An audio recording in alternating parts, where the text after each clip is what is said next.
So it's Moon Day, ruled by the moon, right? Today's for honoring emotions. I didn't really know what that meant. I had to talk to my daughter about it.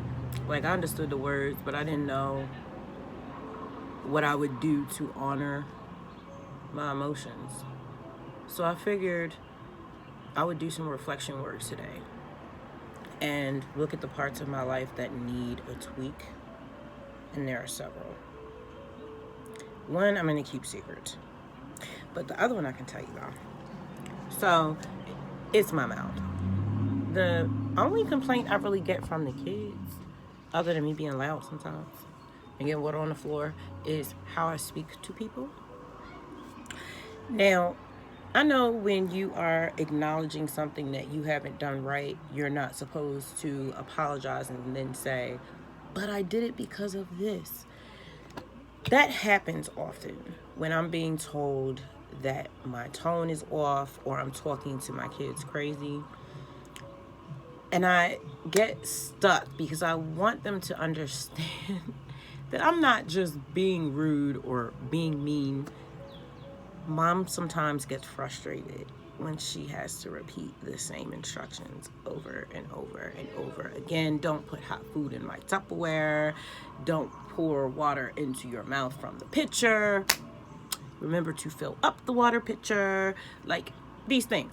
I tell you every day, for like 3 years, every single day, all day long. But yes, they are right. I should not be smart or flippant when I say these things and expect them not to pick up those same behavior traits when they get irritated. So, it's annoying having to take accountability, but we're going to do it because I want to be an excellent parent. So we're working on it. So that's one thing I need to work on. And discipline. That's the other major thing. So in my household, this gets brought up a lot. If you are pointing out something in someone else that needs to be changed, understand that they are mirroring what you also need to fix. For example, I speak to one of my sons about their discipline issues as far as overeating or staying up too late, overindulging in this or that. But then I have to put the mirror up. I'm saying this to him, but being reflected back to me is my lack of discipline when it comes to watching too much media at one time, to the point where I get a headache, my eyes get blurry. Like, girl, get up off of YouTube. You know what I mean? And it's these things that you can't make excuses for or it will never change. So that was my low power mode message. So there's that. Also, exercising. Stretching and doing yoga and deep breathing is one thing, but building up a strong core is another. And do y'all watch Wes Watson? He is very inspiring. He's a big dude. Because I watched some penitentiary shows. Okay. So I have 5 sons and a daughter, right? All from the same guy, 20 years married. You can go see that video. It's in there somewhere. Got divorced, whatever. So I have all my kids by the same person. I'm just giving you context. So he's dead now anyway. He died in October from overdose. That's going to be in a whole other story. Anyway. So now that he is gone, and I'm still raising 2 of those 5 boys, I have made sure to educate myself about males via other men. Strong men, accomplished men, men that are in touch with their feminine side and aren't hyper-masculine.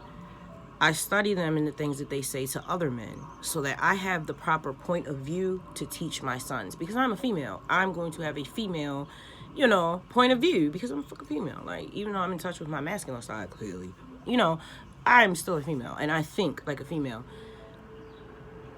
The things that I have learned about how my men think from my children, primarily Judah, he's taught me a lot about how men think.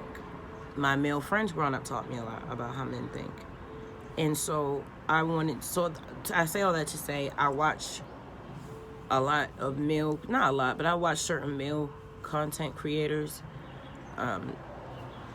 especially the ones that have a tougher attitude towards life and are very disciplined and very serious, borderline militant, and that's how Wes Watson is. You know, it started out as like a penitentiary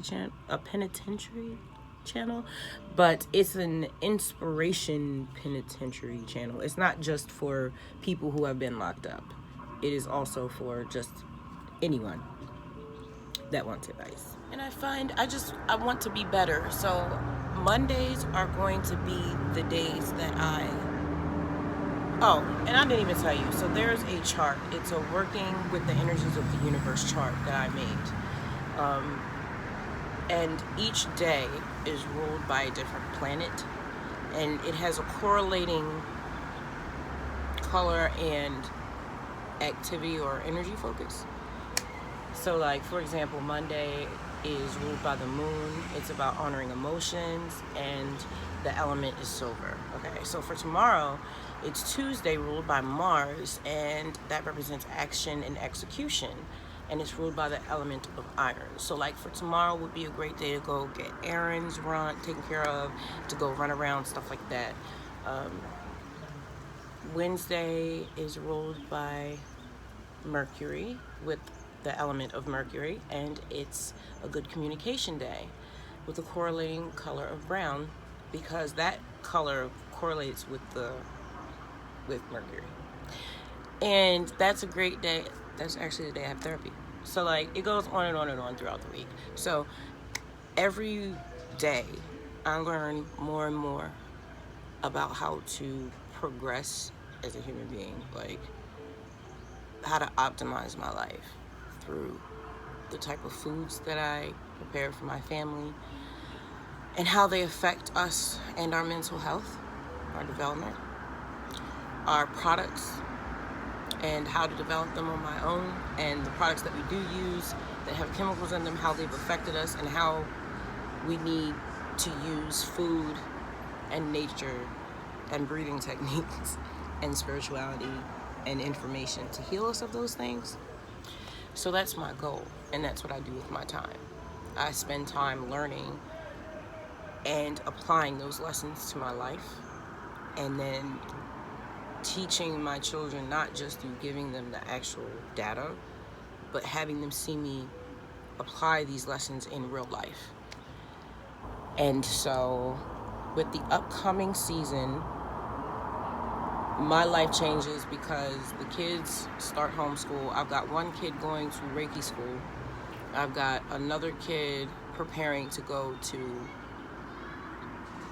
what is it called? Chef school? Culinary school? And then Fire's homeschooled. And I'm so excited about her lessons. I might make a video about that. For math, she's doing geometry in the first portion of her school year. So when you homeschool in Maryland, you only have to turn in a portfolio twice a year. Once in November and once around March. And you need 3 samples from each subject. And I believe there are 5 to 7 subjects, I'm not sure. And you make your own curriculum. So like last year she chose earth science for her science and all these different things. And like politics for her governance class. And we use Khan Academy, but like, it's free, but it's boring. I'm sorry, the class is boring. And it was my first year doing it with her, so we had to find our little groove.